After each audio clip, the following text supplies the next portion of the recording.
And So- Mr. Chair, lastly, may I confirm if the chairman made an announcement that Mr. Saldico will not be invited? Yes, as you know, you have been a congressman for many years. There's what we call interparliamentary courtesy. We do not invite or summon members of Congress in the same manner that they don't invite senators to their hearings. It is up to the congressmen or senators concerned to appear before their inquiries in aid of legislation. Sa basura, it means itong basura, ito yung box ng pera na pinag-uusapan natin. Authorized lang na mag-deliver at mag-receive niyan is yung dalawang tao na binanggit ko, which is John Paul Estrada and Mark Tiksay. Okay. Yes.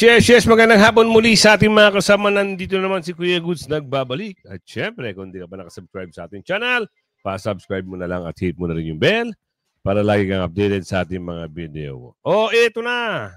Bakit ba tuwing si Senador Marcoleta ang nagsasalita, namumula ka lagi?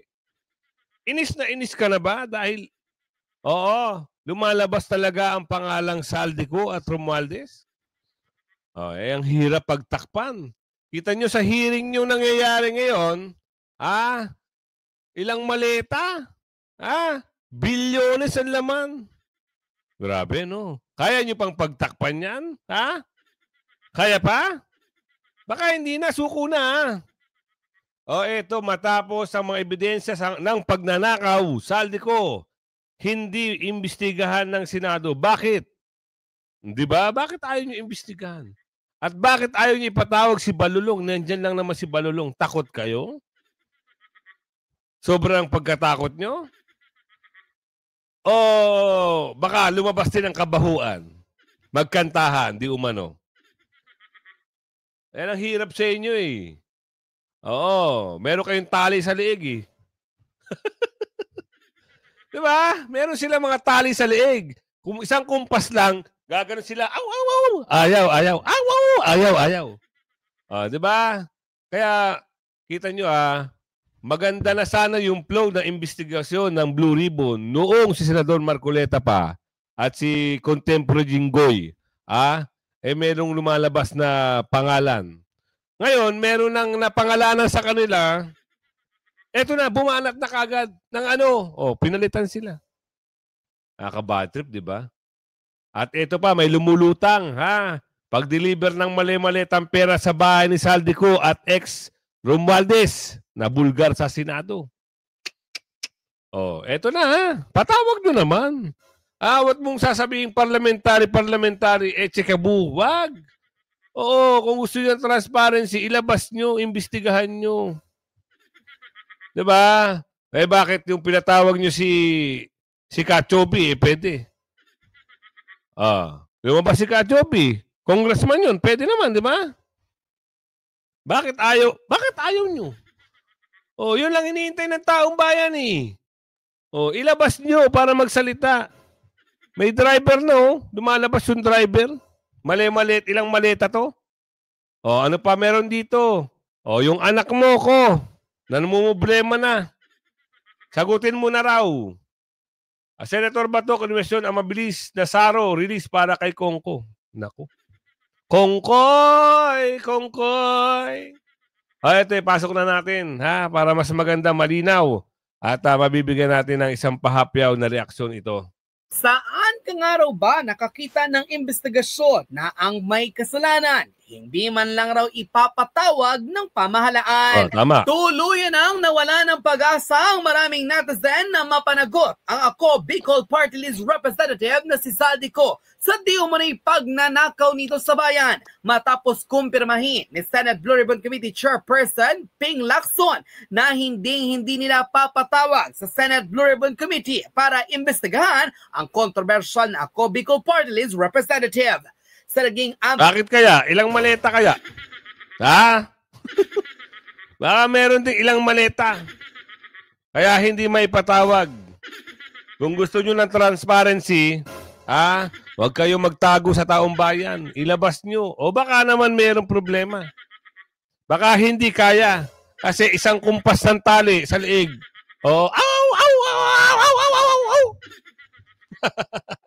Di ba? Sobra oh. Napakasobra na to pare ko. Ibang klase. Halata masyado kaya sabi ni Glock-9, wag kang masyadong halata. Bato-bato sa langit. Ang matama ay wag magalit. Bato-bato sa langit. Ang matamaan ay wag masyadong halata. Di ba? Simplihan lang natin. Bakit ayaw nyo ipatawag? Samantalang si Kachobi ay umati naman. Congressman naman siya. Di ba? Anong parliamentary pinagsasabi nyo? Di ba sabi nyo transparency? Iimbestigahan nyo? Ito na lumalabas sa mga pangalan. Talagang pangalan nila ang nadadawit dito. Bakit hindi nyo mapatawag? Saan iimbestigahan sila? Pagtapos na ang pelikula? Tapos na ang teleserye? Ganun ba yun? Ismiyo Marimar. 3 taon. 3 taon ba tayo magtatago-taguan? Sa katotohanan na lumantad na at nilantad na. Ganun ba? Gusto nyo itago lahat sa taong... Huwag naman, please naman. Andyan na ang ebidensya.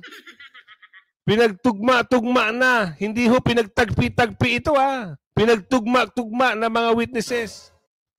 Bakit ayaw nyo? Bakit? Tanong. Tuloy. Bush interview ng media, kinumpirma ni Lacson na hindi niya ipapatawag sa investigasyon ng flood control scandal ang isa sa itinuturong mastermind sa di-umano'y pagnanakaw sa budget mula sa DPWH.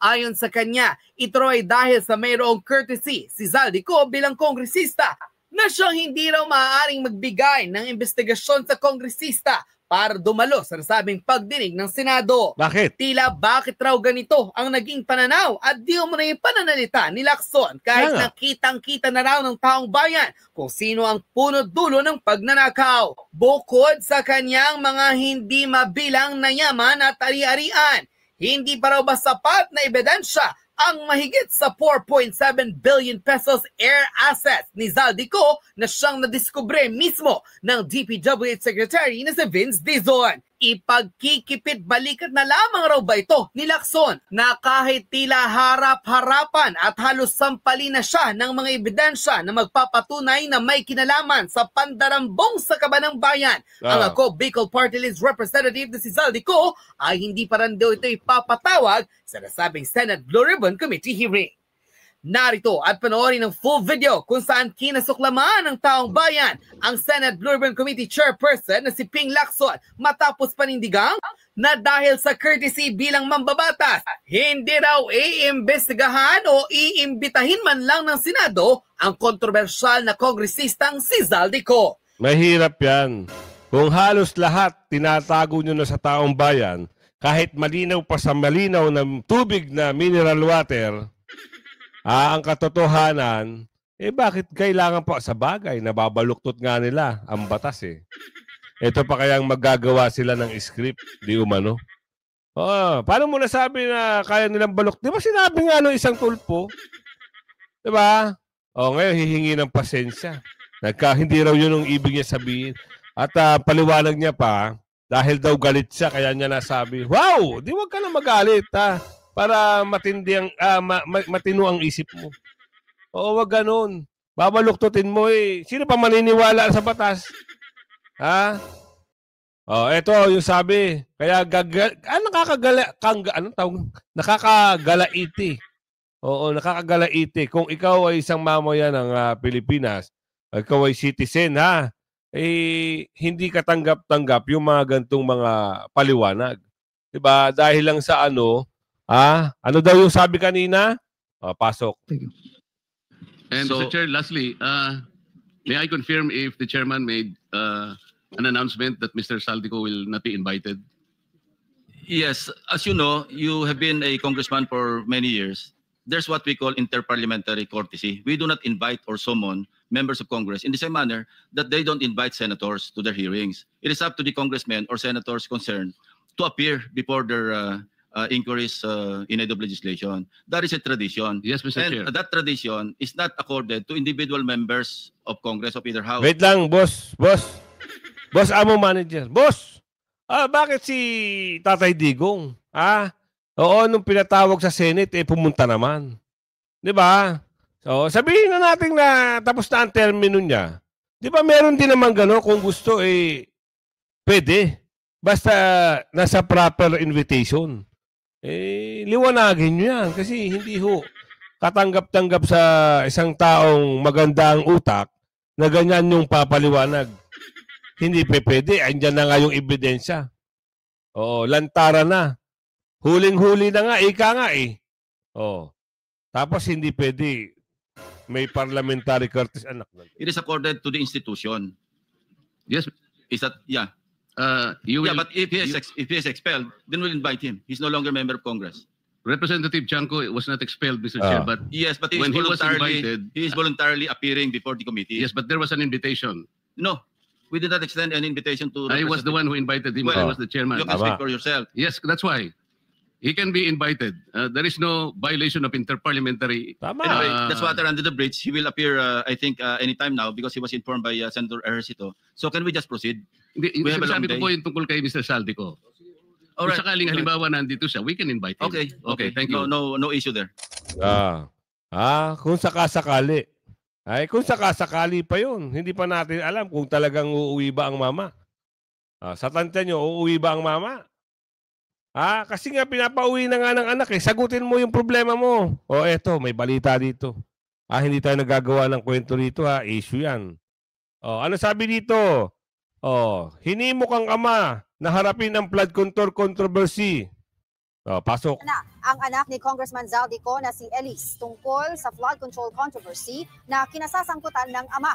Nakikisimpatya raw si Elise sa mga tumitinding kontra korupsyon. Tumitindig kontra korupsyon. Kaisa raw siya ng mga ito. Hindi naman daw itinatanggi ni Elise na pinanganak siya sa mayamang pamilya, pero lagi siya raw sinusubukan na humiwalay rito. Kinukondena raw ni Elise ang anumang uri ng korupsyon. Naintindihan niya rin daw ang galit ng taong bayan. Hiyang-hiya raw si Elise at gusto niya lang daw lumabas ang katotohanan. Naniniwala siya na dapat managot ang mapatunayang sangkot sa mga krimen ito, kahit ang sarili niyang ama. Hinihikayat ni Elise si Congressman Zaldico na lumutang na para managot. Kung itakwil man daw siya ng kanyang pamilya dahil sa pagsasalita, tatanggapin niya raw ito kaysa panooring nagdurusa ang milyong-milyong Pilipino dahil sa mga ginawa ng ama. Buti pa yung batang ito, marunong umintindi. May utak, may talino, may kahihiyan. Yun ang importante doon, yung dangal mo. Kung ikaw ay wala namang kasalanan, pwede mo namang umaten ka doon, sagutin mo. Kung meron kang kasalanan at ikaw ay isang tagasunod, ikanta mo. Simplihan mo lang, ikanta mo para matapos ang problema. Kasi ganito nangyayari.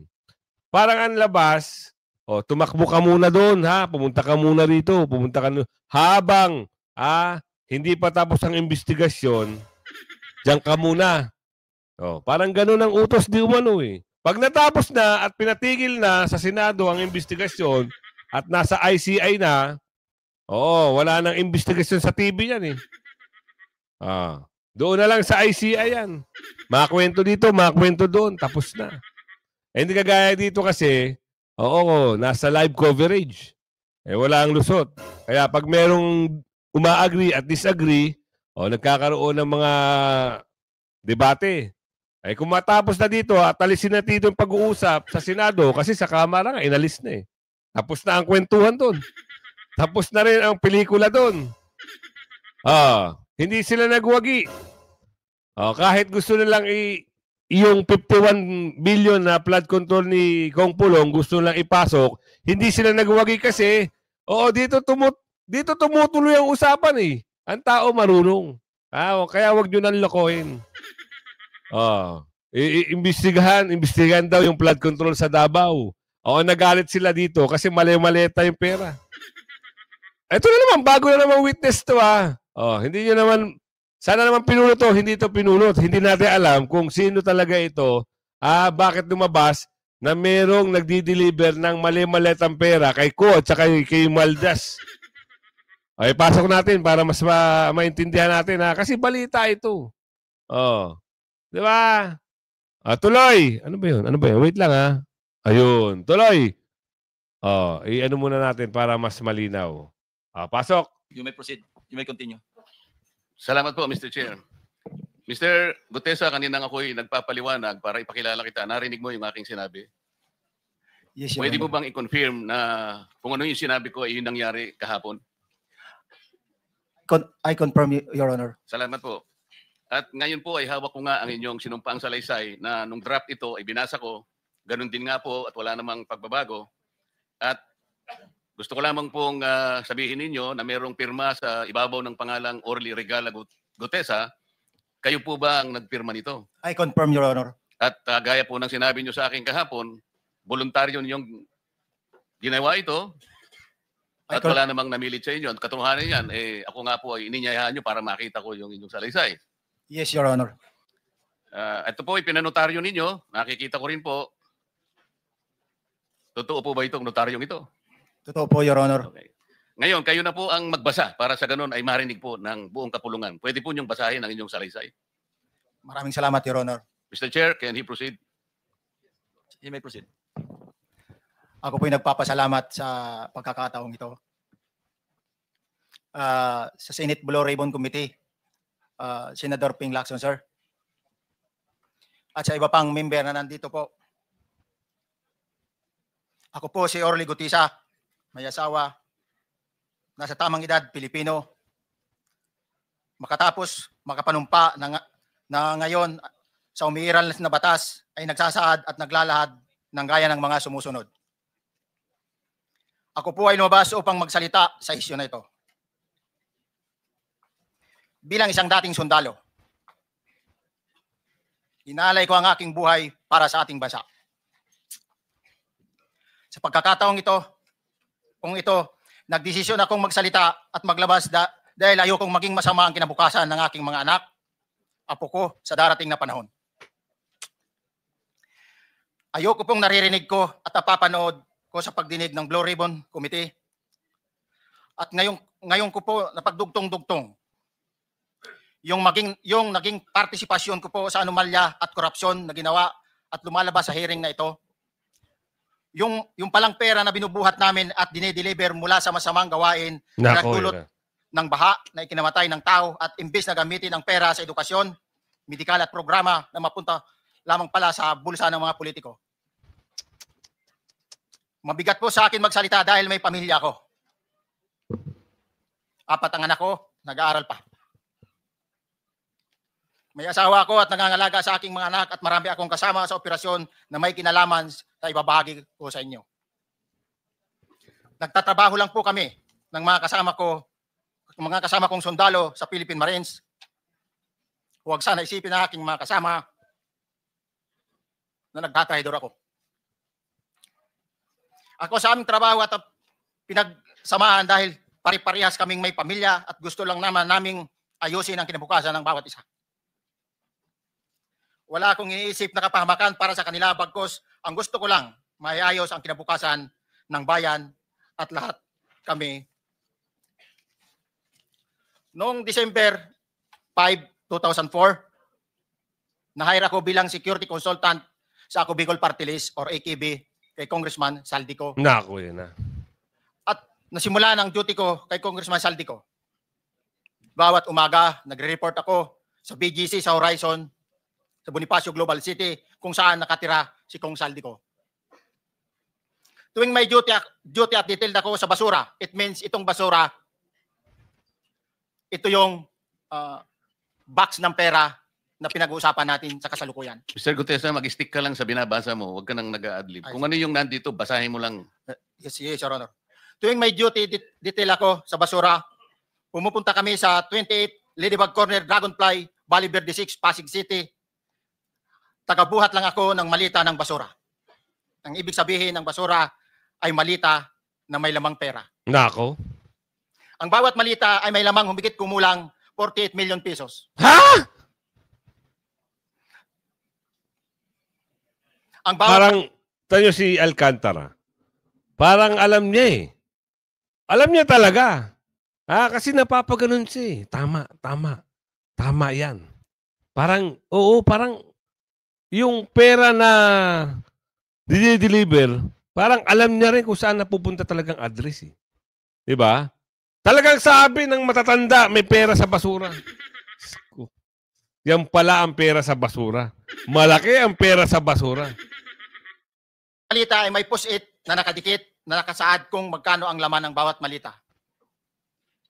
Tuwing may duty detail sa basura, may pumupunta na tao na magde-deliver ng basura at nire-receive ni John Paul Estrada at Mark Tiksay. Ang mga executive assistant ni Congressman Saldico at sila, Alcantara, wag ka na munang kumopya. Wag ka na munang... Alcantara naman, oh. ang mga detailed sa mga ganyang activities. Ang mga nangyayari kapag duty kami sa basura. Kalimitang dinadala sa bahay ni Congressman Saldico sa Valle Verde 6 at Aguyot tinatanggap yun. naman ni Mark at ni Paul. Nako. Pagkatapos Oh, naming daw, binaba daw. ang nasabing basura, ipinapasok sa bahay ni Congressman Saldico sa Valle Verde 6 at binibilang ni Mark at ni Paul. Alam ko na ang laman ng malita ay pera sapagkat nakita ko si Paul na binuksan ang malita at inilabas ang laman para bilangin. Ang isang ehemplo na nagdala ng pera ay si Congressman Eric Yap ng AXIS Party List. 40 AXIS Party List? Di ba ito yung kay Paul 2? Tama ba? AXIS Party List? Tuloy. na malita Hindi ko lang alam kung sure ako sa search ko. Parang AXIS. Kay Paul 2 ata to eh. Totoo ba? Kay Paul 2 yung kasama siya dati? Oo. Sa search ko ulit. ang dala niya sa bahay ni Congressman Saldico sa Valle Verde 6. Pagkatapos mabilang, isinakay namin sa mga sakyan patungo sa Horizon Residence sa Taguig. At dumiretso kami sa basement upang may baba ang nasabing basura. Totoo nga. Oo. Pag sinerge mo yung AXIS, lumalabas yung pagmumaka ni Oo. Ito yung pwede na baluktutin eh. Siya. Oo, AXIS. Oo, sino yung pinakaano rito? Tuloy. Bago ibaba ang nasabing basura, ito Merong napuputol sa binabasa mo eh. Huwag kang magmadali. naputol na. Ulitin mo yung paragraph 20. Wala na akong, hindi ko makita na putol na siya.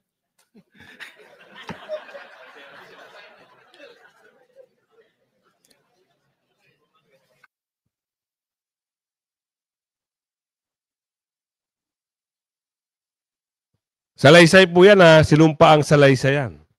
Oo, kasi pag ikaw ay magbibigay ng salaysay at babasahin mo dyan, kailangan walang putol-putol. Baka mamaya, di ba, isipin ng tao, scripted. Hindi scripted yan. Lahat yan ay sinumpa ang salaysay. Naka-sorn siya, ano tawag doon? Ganun, yung ganun, nanumpa.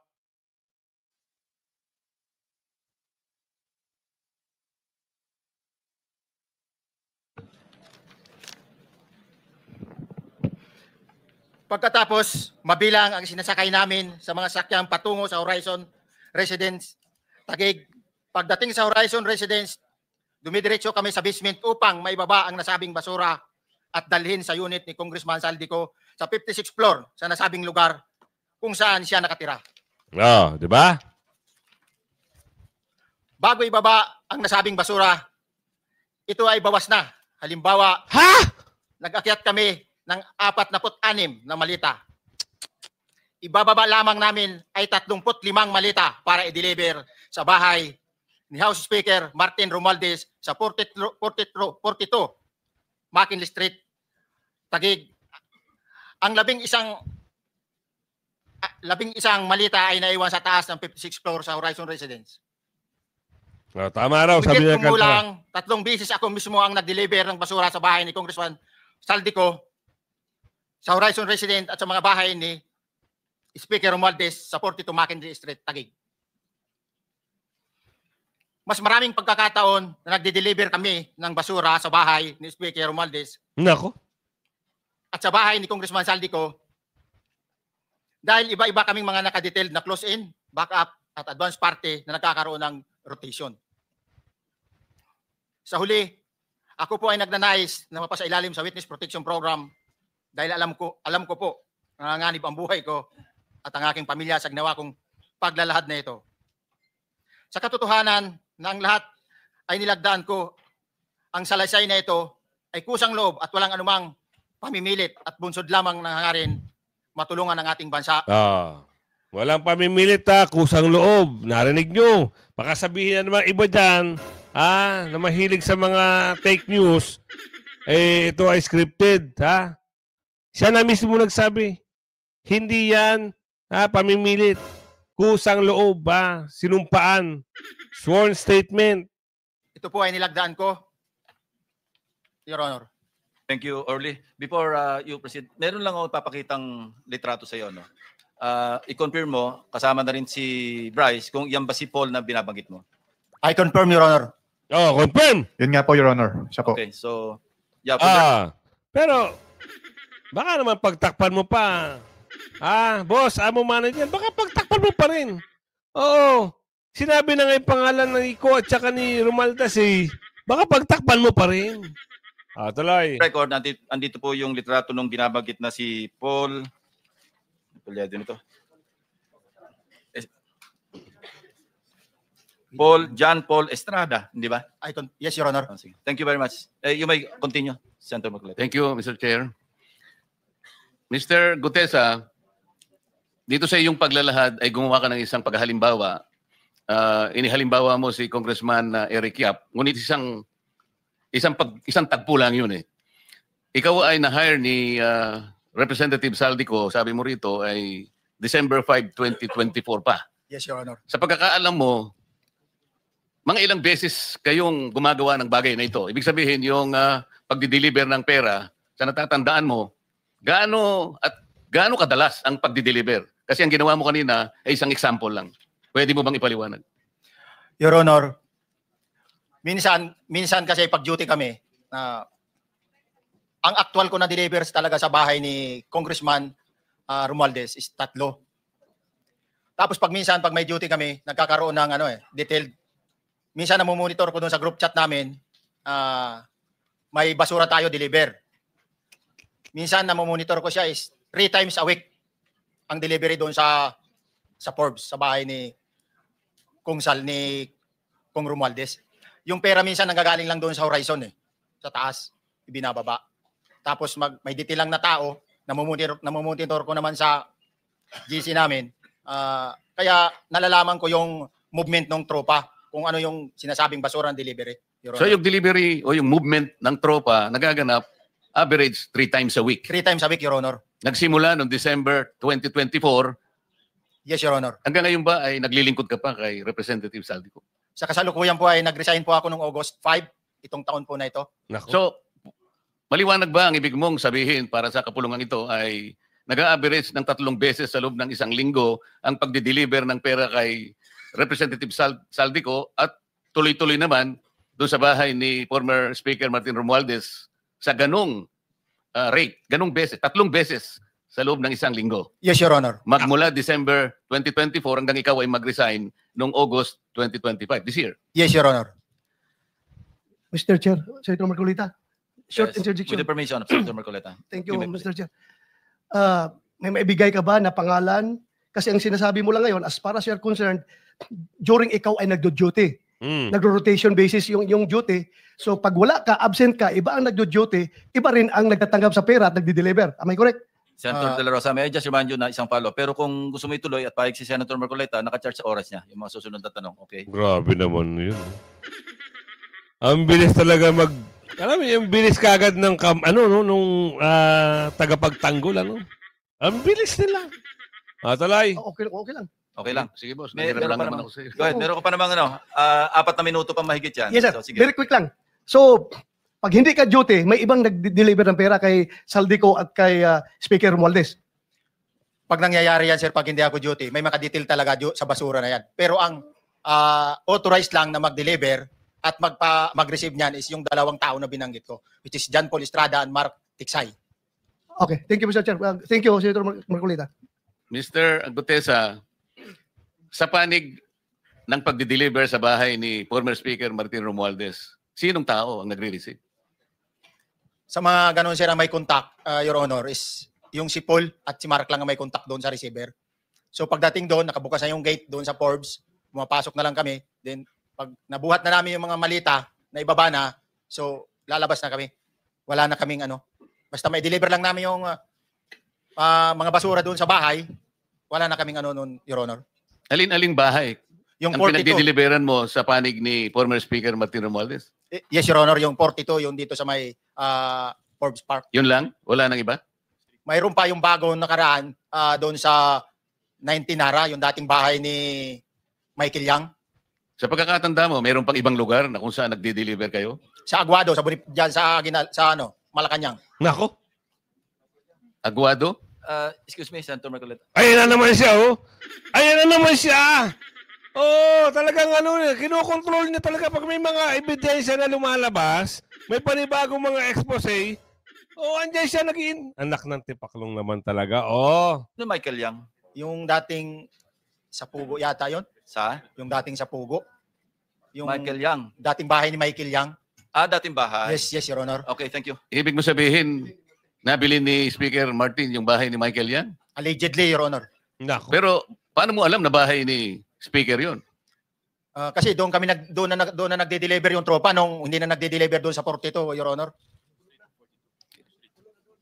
Ngayon, sinasabi mo meron kayong chat.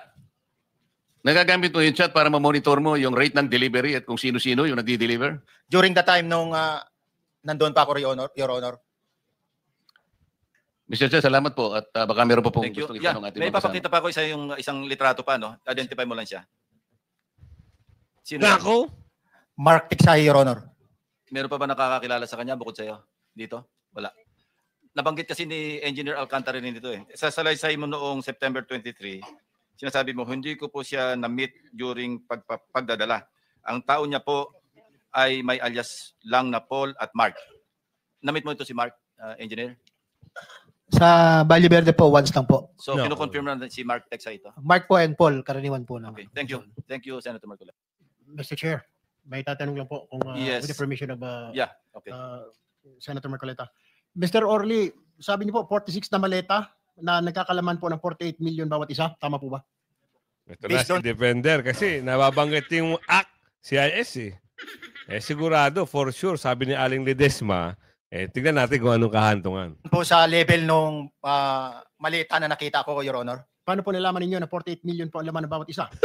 Kasi bawat malita po, mayroon siyang post-it na nakalagay, may sign na 48. Lahat po yun may 48. Yes, Your Honor. So, yung 46 maleta, 48 million ang laman ay nagkakahalaga po ng 2.2 billion. Alam niyo po ba yan? Kung 3 times a week ang sinasabi ninyo, ang delivery. Based on my experience, doon lang ako naka-experience ng 46 nung time na yon, Your Honor. Hindi naman po every week or monthly ito. Yes, Your Honor. So at one point, yung 46 na maleta, 48 million ang laman, 46 times 48 million ay 2.2 billion. Excuse me, Senator Marcoleta, paubaya mo na sa kanya yung oras na naiwanan mo, now 1 minute. Isang tanong na lang. Sige, okay. 2.2 billion. Ganun po yung multiplication eh. Siguro, Your Honor, yun ang lumalabas. So one time lang po ito. One time lang po, yung time ko lang yan, nung panahon na na-identify ko si Congressman Yap, Your Honor. Alright, maraming salamat po.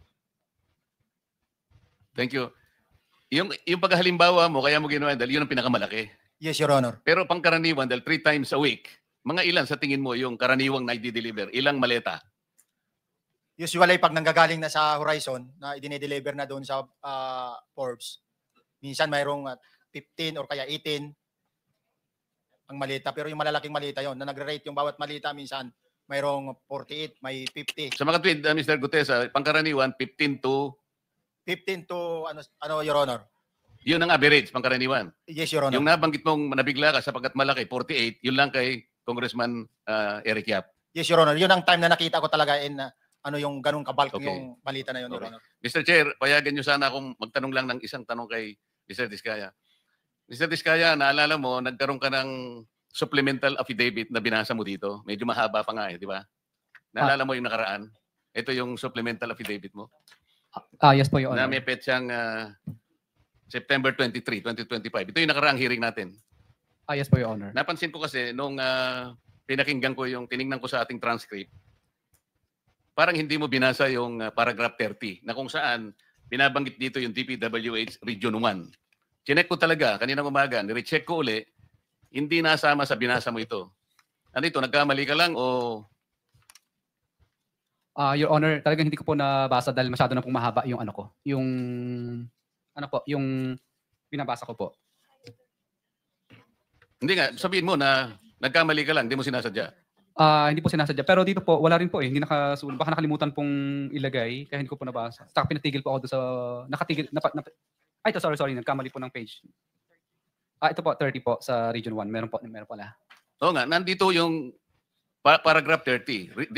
DPWH Region 1. Yes po, Your Honor. Pero nung checking ko yung transcript, hindi mo binasa ito. Opo, yes po, Honor, kasi mahaba na po. Hindi, nabasa mo yung 31 hanggang 37. Eh. Ito nalaktaban mo yung 30. Kaya lang ako nagtataka. Kaya tinatanong kita, sinadya mo ba to o nagkamali ka lang? Hindi po, Your Honor, kasi napatigil na po ako nung... Hindi nga, sagutin mo, nagkamali ka lang. Hindi po, Your Honor. Hindi po ako nagkamali. Ano nga? Sinadya mo?